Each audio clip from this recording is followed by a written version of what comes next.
സരസ്വതി ടീച്ചറെ എവിടെ വെച്ച് കണ്ടാലും അപ്പ തീരുമാനിച്ചോളെ വേണ്ടു.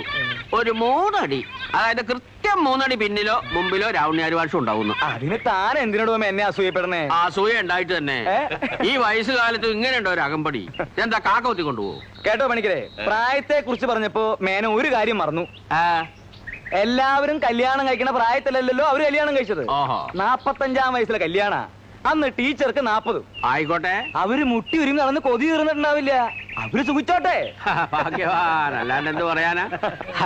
എന്നാലും ഈ പ്രായത്തിലും ഇങ്ങനെ മുട്ടാനും ഒരുമാനും ഒരാളെ കിട്ടിയല്ലോ, അത് തന്നെ ഭാഗ്യം. നമസ്കാരം.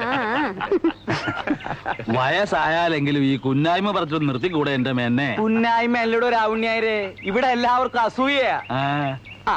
ഈ പ്രായത്തിലും ദിവസവും ഇങ്ങോട്ടും തിരിച്ചങ്ങോട്ടുള്ള തന്റെ ഈ അകമ്പടി ഉണ്ടല്ലോ, അതിവിടെ ആർക്കും കണ്ടിട്ട് അത്ര സഹിക്കണില്ല, പ്രത്യേകിച്ച് നമ്മുടെ മേന്നെ. ഉള്ളത് പറയാലോ, സത്യ. ഉണ്ടായിരുന്ന ഒരാളെ കൊല്ലങ്ങൾക്ക് മുമ്പേ സ്വയം പറഞ്ഞേച്ച ആളല്ലേ മേനോൻ. പിന്നെ ഇപ്പൊ അസൂയെ പറ്റിട്ടെന്താ കാര്യം?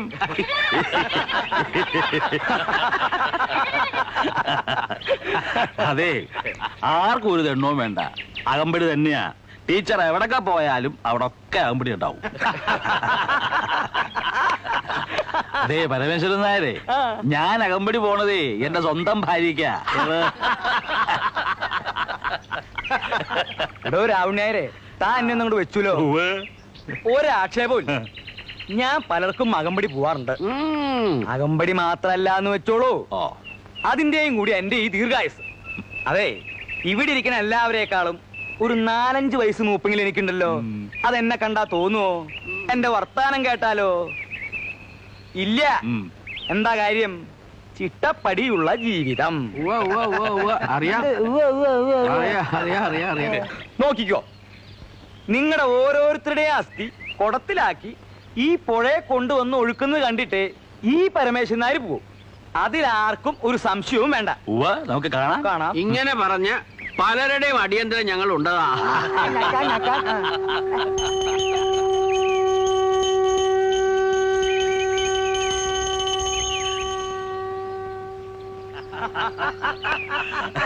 മേലെ ഈ പരമേശ്വരൻ നായരെ കൊണ്ട് തോറ്റു. ചിരിച്ചിരിച്ച് അടിവയറ്റില് നീരായി. അതൊരു സിദ്ധിയാ മാഷേ, എല്ലാരെ കൊണ്ടും പറ്റില്ല. ഭാഗ്യവാൻ. അങ്ങനെ പറഞ്ഞു കൊടുക്കണ്ടേ മേന്നെ. സരസ്വതി ടീച്ചർ വന്നു എന്ന് വെച്ചാൽ രാമുണ്ണി മാഷക്ക് അനുവദിച്ച സമയം കഴിഞ്ഞു എന്നർത്ഥം. അപ്പൊ അകമ്പടി പോട്ടെ പോട്ടെ. പിന്നെ ഞാനങ്ങട് പോണ്ടെന്ന് പറഞ്ഞ മാഷോട് നിൽക്കോ? ഇല്ലല്ലോ, എന്നാ പൊക്കോളൂ. അപ്പോഴേ നാളെ ട്രഷറിയിൽ വെച്ച് കാണാം.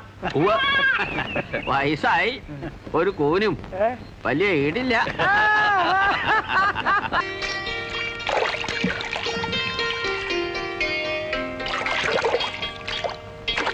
അല്ല, ഇന്നെന്താ മാഷെ പതിവില്ലാണ്ട് ഒറ്റയ്ക്ക്? ട്രഷറിയിലേക്കാടോ. പെൻഷൻ വാങ്ങാനാവും. അല്ലാണ്ട് ടീച്ചർ ഇല്ലാതെ നിങ്ങൾ അവിടെ ഒറ്റയ്ക്ക് പോവാറ് പതിവില്ലല്ലോ, അതുകൊണ്ട് ചോദിച്ചതാ.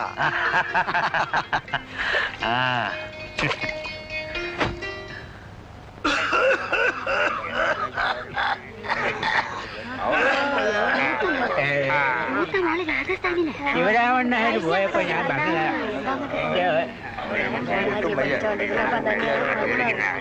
അവന്റെ മോള് പെൻഷൻ കാശ്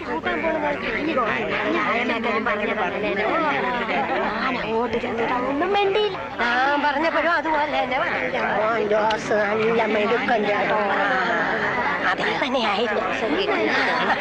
നമ്മുടെ കണിച്ചിലാഴ്ച രാവപ്പണിക്കുണ്ടല്ലോ, ഒറ്റ അസുഖം ഉണ്ടായിരുന്നില്ല. കഴിഞ്ഞ മാസം ഇതുപോലെ എന്റെ പിന്നിൽ നിന്ന് പെൻഷൻ വാങ്ങിച്ചോണ്ട് പോയതാ. അപ്പൊ നമ്മുടെ പിന്നിൽ നിന്ന് തട്ടിപ്പോന്നാ പറയണേ. ഉരുത്തക്കേട് പറയാതെ. എനിക്ക് എന്റെ മാഷെ പെൻഷൻ വാങ്ങിക്കുന്ന ദിവസം ഉണ്ടല്ലോ, വീട്ടിലിരുന്ന ഇരിക്കപ്പെടുത്തിയില്ല. അതും കൊണ്ട് കൈ കിട്ടുന്നവരെ ഒരു സ്വസ്ഥതയില്ല. എങ്ങനെയാ ഹേ അങ്ങനെ അല്ലാണ്ട് വരിക? ആരെ പറയുന്നു പറഞ്ഞാൽ മതി, പറയുന്നു പറഞ്ഞാൽ മതി. ആരെ ആശ്രയിക്കാതെ അവനവന്റെ കാലിലാ നിൽക്കുന്നെന്ന് തോന്നുന്നത് ഈ ഒരൊറ്റ ദിവസമല്ലേ ഉള്ളൂ. അത് തനിക്ക്. ഞങ്ങളൊക്കെ ഈ തൊലി കണ്ടുകൊണ്ടല്ല ജീവിക്കണത്.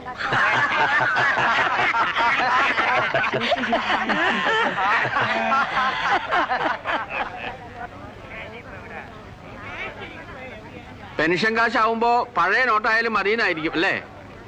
നിങ്ങളും ഒരു ദിവസം ഇവിടെ ക്യൂ നിൽക്കേണ്ട ആളാണെന്നുള്ള കാര്യം മറക്കണ്ട. അല്ല പുത്തന്നോട്ട് തന്നെ വേണാവോ? തന്നോട് പറഞ്ഞില്ല. ഇങ്ങനെ മാറണ്ട എന്നെ.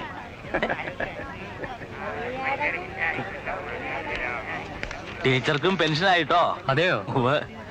രണ്ടാളുടെയും പേയ്മെന്റ് ഒരു ദിവസം ആക്കി തരണം. പേപ്പർ വരട്ടെ നോക്കാം.